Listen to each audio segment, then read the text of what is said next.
कैलासशिखरे रम्ये देवदेवं जगद्गुरुं प्रपच्छ पार्वतीकान्तं शङ्करं लोकनायकम्। पार्वत्युवाच देवदेव महादेव सर्वज्ञ सुखदायक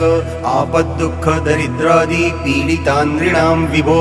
यद्विधं सुख सम्पत्ति धनधान्यकरं सदा विशेषतो राजकूले शान्तिपुष्टिप्रदायकं बालग्रहादिशमनं नानासिद्धिकरं नृणां नोक्तपूर्वं च यन्नाथ ध्यानपूजा समन्वितं वक्तुमर्हस्य शेषेण ममानन्दकरं परम्। ईश्वर उवाच स्तवराजं महामन्त्रं भैरवस्य शृणु प्रिये सर्वकामार्थदं देवी राज्यभोगप्रदं नृणां स्मरणात्स्तव राजस्य भूतप्रेतपिशाचकः विद्रवन्त्यभितो भीतः कालरुद्रादिवप्रजाः एकतः पन्नगः सर्वे गरुडश्चैकतस्तथा एकतो घनसङ्घाताश्चण्डवातो यथैकतः एकतः पर्वताः सर्वे दम्भोलिस्त्वैकतस्तथा एकतो दैत्यसङ्घाता एकतः स्यात् सुदर्शनम् एकतः काष्ठसङ्घाता एकतोऽग्निकणो यथा घनान्धकारस्त्वेकत्र तपनस्त्वेकतस्तथा तथैवास्य प्रभावस्तु स्मृतमात्रेण दृश्यते।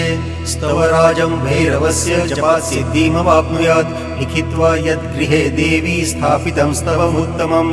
तद्गृहं नाभिभूयेत भूतप्रेतादिभिर्ग्रहैः साम्राज्यं सर्वसम्पत्तिः समृद्धि लभ्यते सुखम् तत्कुलं नन्दते पुंसां पुत्रपौत्रादिभिर्ध्रुवम्। पार्वत्युवाच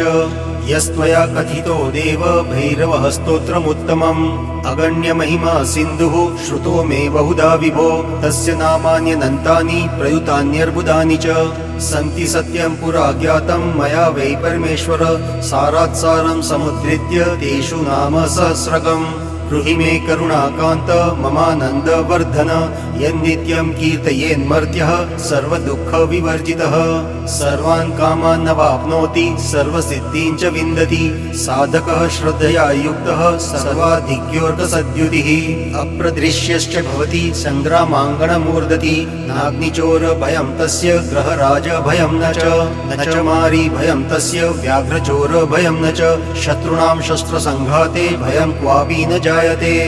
आयुरारोग्यमैश्वर्यं पुत्रपौत्रादिसम्पदः भवति कीर्तनाद्यस्य तद्ब्रूहि करुणाकर। ईश्वर उवाच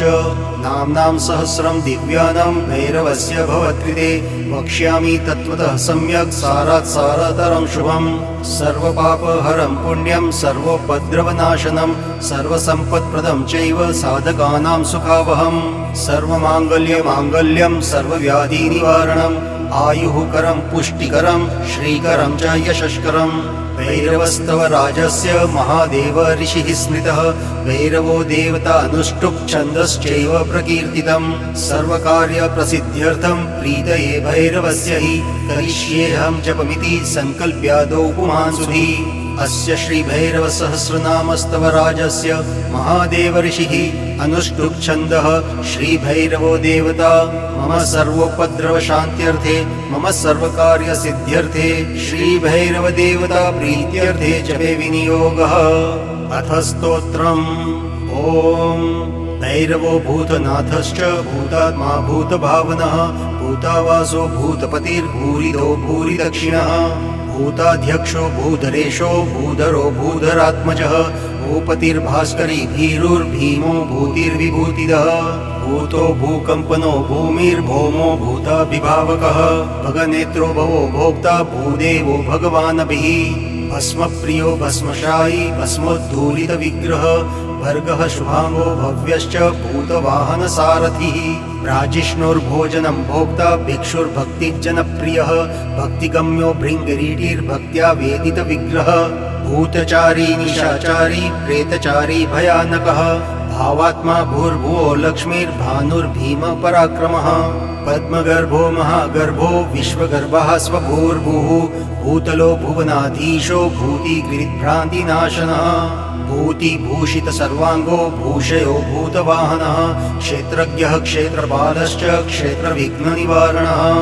शान्तः क्षुद्रः क्षेत्रपश्च क्षुद्रघ्नः क्षवीयः क्षमी शोभनो मारणस्तंभी मोहनो जृम्भणो वशी क्षेपणः क्षान्तिदः क्षामः क्षमा क्षेत्रं क्षरोक्षरः कंकालः कालशमनः कलाकाष्ठातनुः कविः कालः कराली कंकाली कपाली कमनीयकः कालकालः कृत्तिवासः कपर्दी कामशासनः कुबेरबन्धुः कामात्मा कर्णिकार प्रियः कविः कामदेवः कामपालः कामिकान्तः कृतागमः कल्याणः प्रकृतिः कल्पः कल्पादिः कमलेक्षणः कमण्डलूधरः केतुः कालयोगित्वकल्मषः करणं कारणं कर्ता कैलासपतिरीश्वरः कामारिः कश्यपो नादी किरीटी कौशिकस्तथा कपिलः कुशलः कर्ता कुमारः कल्पवृक्षकः कलाधरः कलाधीशः कालकण्ठः कपालभृत् कैलास शिखरावासः क्रूरः कीर्तिविभूषणः कालज्ञानी कलिघ्नश्च कंपितः कालविग्रह कवची कंचुकी कुंडी कुंडली कर्यकोविदः कालभक्षः कलंकारी किंकिणी कृतवासुकिः गणेश्वरश्च गौरीशो गिरिशो गिरिबान्धवः गिरिधन्वा गुहो गोप्ता गुणराशिर्गुणाकरः गंभीरो गहनो गोसा गोमान्मन्ता मनोगतिः श्रीशो गृहपतिर्गोप्ता गौरो गव्यमयः खगः गणग्राही गुणग्राही गगनो गौवराश्रयः अग्रगण्येश्वरो योगी खट्वांगी गगनालयः अमोघो मोघफलदो घण्टारावो घटप्रियः चन्द्रपीडश्चन्द्रमौलिश्चित्रवेश्चिरन्तनः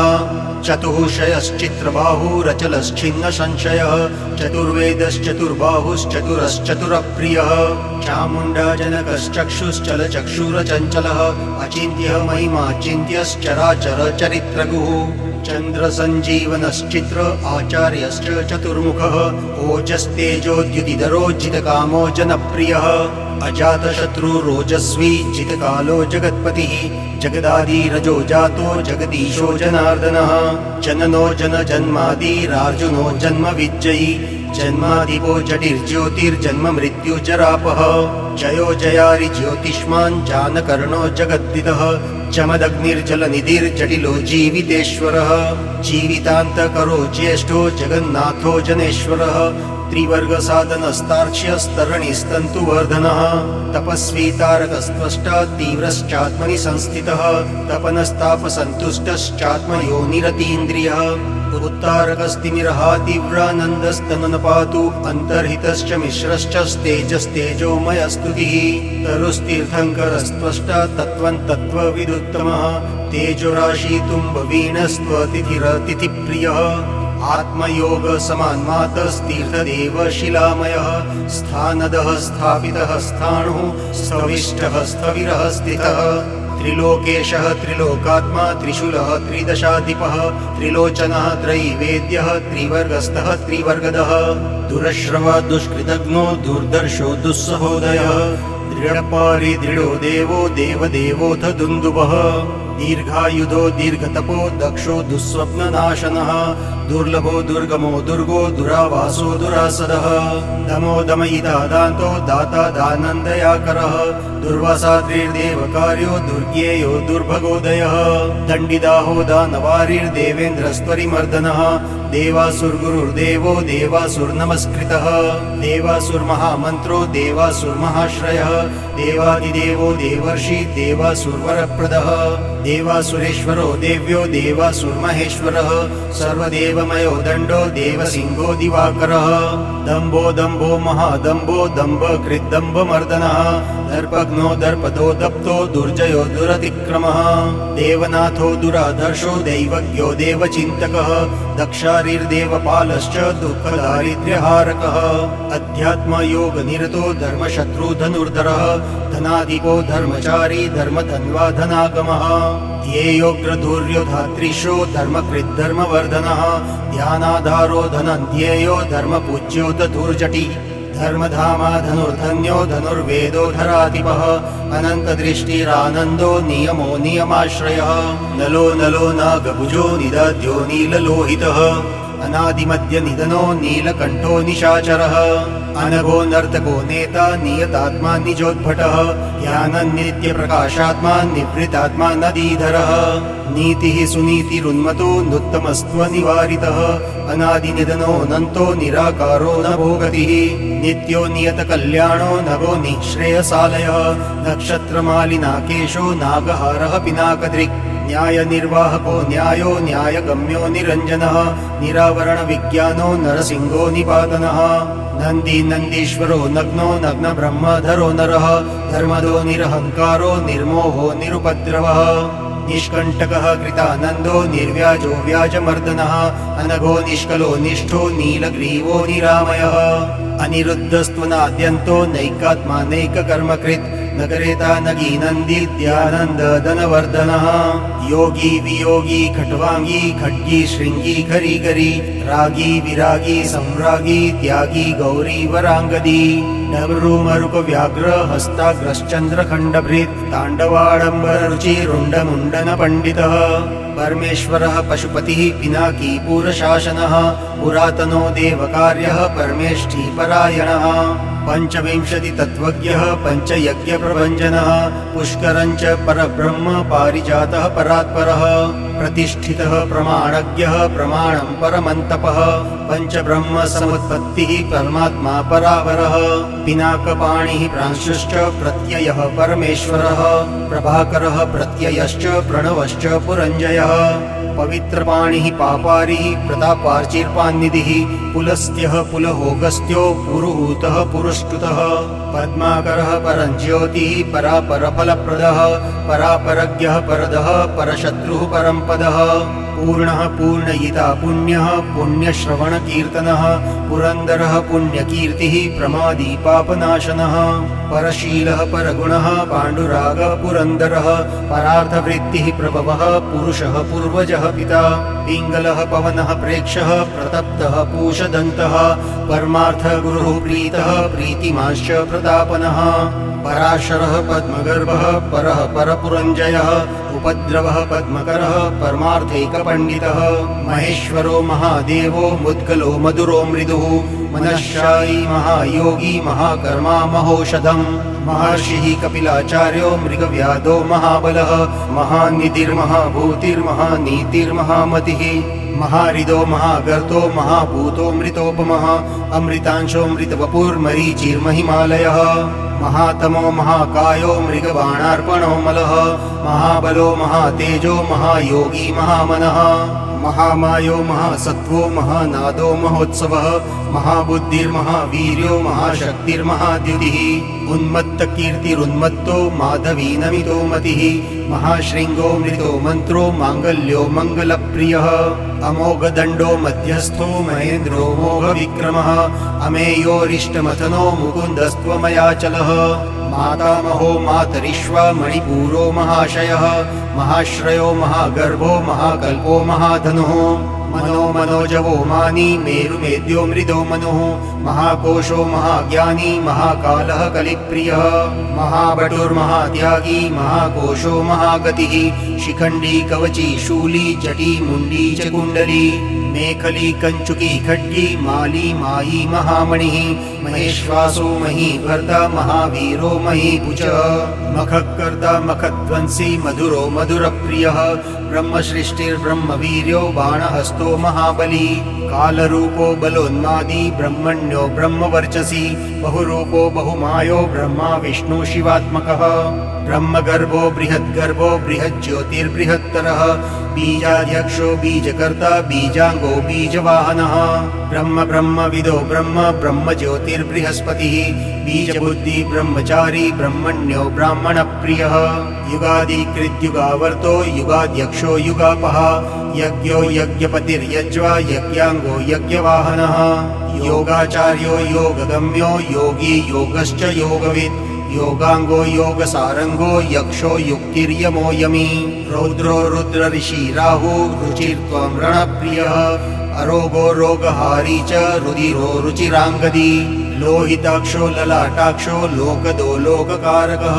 लोकबन्धुर्लोकनाथो लक्षणज्ञोऽथ लक्षणः लोकमायो लोककर्ता लौल्यो ललित एव च वरीयान् वरदो वन्द्यो विद्वान् विश्वामरेश्वरः वेदान्तसारसन्देहो वीतरागो विशारदः विश्वमूर्तिर्विश्ववेद्यो वामदेवो विमोचकः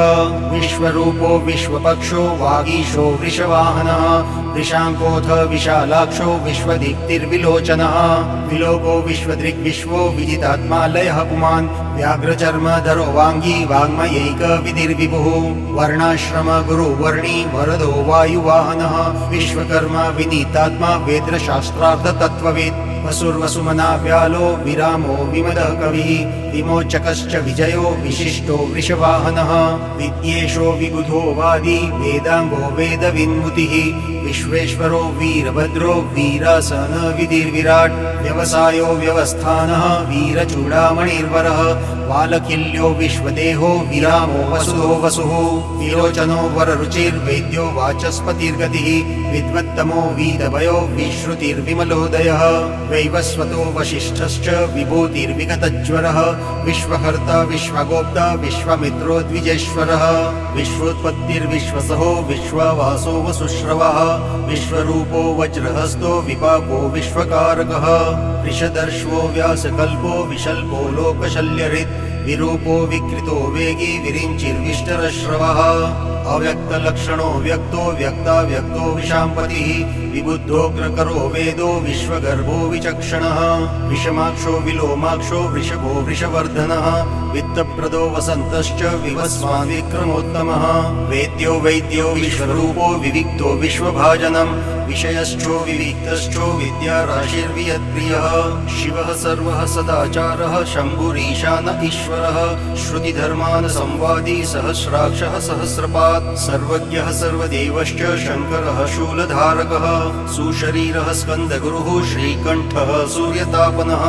ईशानो नीलयः स्वस्ति सामवेदस्त्वथर्ववित् नीतिः सुनीतिः श्रद्धात्मा सोमः सोमतरः सुखी सोमपामृतपः सौम्यः सूत्रकारः सनातनः शाखो विशाखो सम्भाव्यः सर्वदः सर्वगोचरः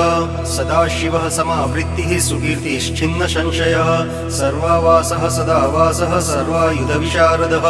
सुलभः सुव्रतः शूरः शुभाङ्गः शुभविग्रहः सुवर्णाङ्गः स्वात्मशत्रुः शत्रुजिच्छत्रुतापनः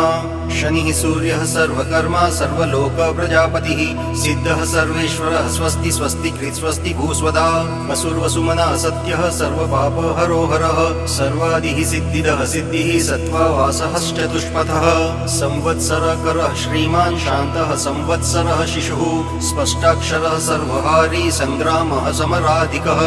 इष्टो विशिष्टः शिष्टेष्टः शुभदः सुलभायनः सुब्रह्मण्यः सुरगणो सुरशरण्यः सुधापतिः शरण्यः शाश्वतः स्कन्दः शिविविष्टः शिवाश्रयः संसारचक्रभृत्सारः शङ्करः सर्वसाधकः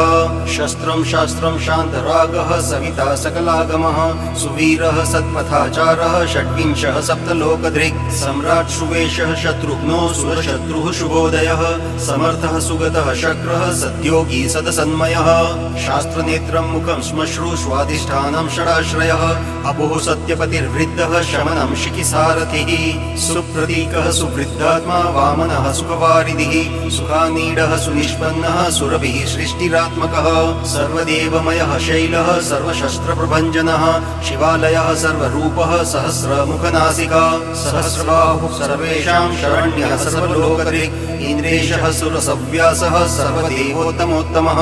शिवध्यानरतः श्रीमान् शिखिः श्रीचण्डिकाप्रियः श्मशाननीलयः सेतुः सर्वभूतमहेश्वरः सुविशिष्टः सुराध्यक्षः सुकुमारः सुलोचनः सकलः स्वर्गतः स्वर्गः सर्गः स्वरमयः स्वनः सामगः सकलाधारः सामगानप्रियः शिशिः सद्गतिः सत्कृतिः शान्तः सद्बुद्धिः सत्परायणः शुचिस्मितः प्रसन्नात्मा सर्वशस्त्रामृताम्बरः सर्वावासः स्तुतस्त्वष्टा सत्यव्रतपरायणः श्रीवल्लभः शिवारम्भः शान्तभद्रः सुमानसः सत्यवान् सात्विकः सत्यः सर्वचिच्छ्रुतिसागरः सहस्रार्चिः सप्तजिह्वा ध्रुवः सप्तावरमुनीश्वरः संसारसारथिः शुद्धः शत्रुघ्नः शत्रुतापनः सुरेशः शरणं शर्म सर्वदेवः सताङ्गतिः सद्रितो व्रतसिद्धिश्च सिद्धिदः सिद्धिसाधनः शान्तबुद्धिः शुद्धबुद्धिः स्रष्टास्तोस्तास्तव प्रियः रसज्ञः सर्वसारज्ञः सर्वसत्त्वावलम्बनः स्थूलः सूक्ष्मः सुसूक्ष्मश्च सहस्राक्षः प्रकाशकः सारमेयानुगः सुभ्रुः प्रौढबाहुः सहस्रदृक् गृहात्मको रुद्ररूपी वषट्स्वरमयः शशि आदित्यः सर्वकर्ता च सर्वायुः सर्वबुद्धिदः संहृष्टस्तु सदा पुष्टो दुर्धरो रक्तलोचनः पादुका सिद्धिदः पाता पारुष्य विनिषूदनः अष्टसिद्धिर्महासिद्धिः परः सर्वाभिचारकः भूतवेतालघाती च वेतालानुचरो रविः कालाग्निः कालरुद्रश्च कालादित्यः कलामयः कालमाली कालकण्ठस्त्र्यम्बकस्त्रीपुरान्तकः सर्वाभिचारी हन्ता च तथा कृत्यानिषूदनः आन्त्रमाली घण्टमाली स्वर्णाकर्षणभैरवः फलश्रुतिः नाम्नां सहस्रं दिव्यानां भैरवस्य महात्मनः मया ते कथितं देवी रहस्यं सर्वकामदम् भैरवस्य वरारोहे वरं नाम सहस्रकं पठते पाठयेद्यस्तु शृणुयात्सु समाहितः न तस्य दुरितं किञ्चिन्न मारी भयमेव च न च भूतभयं किञ्चिन्न रोगाणां भयं तथा न पातकात् भयं चैव शत्रुतो न भयं भवेत् मारी भयं चोर भयं नाग्निव्याघ्रादिजं भयम् औत्पादिकं महाघोरं पठते यो विलीयते दुःस्वप्नजे राजभये विपत्तौ घोरदर्शने स्तोत्रमेतत् पठेत् विद्वान् सर्वदुःखोगनाशनं सर्वप्रशममायाति सहस्रपरिकीर्तनात् एककालं द्विकालं वा त्रिकालमथवानिशि पठेद्यो नियताहारः सर्वसिद्धि च विन्दति भूमिकामो भूतिकामः षण्मासं च जपेत्सुधिः प्रतिकृत्या विनाशार्थं जपेत् त्रिशतमुत्तमम् मासत्रयेन सर्वेषां ऋगुणामन्तको भवेत् मासत्रयं जपेत् देवी निशि निश्चलमानसः धनं पुत्रान् तथा दारान् प्राप्नुयात् नात्र संशयः महाकारागृहे बद्ध पिशाचैः परिवारितः निगडैः शृङ्खलाभिश्च बन्धनं परमं गतः पठेत् देवी दिवा रात्रो सर्वान् कामान् न वाप्नुयात् शतमावर्तनात् देवी पुरश्चरणमुच्यते यं यं कामयते कामं तं तं प्राप्नोति निश्चितं सत्यं सत्यं पुनः सत्यं सत्यं सत्यं पुनः पुनः सर्वकामः प्रदो देवी भैरवः सर्वसिद्धिदः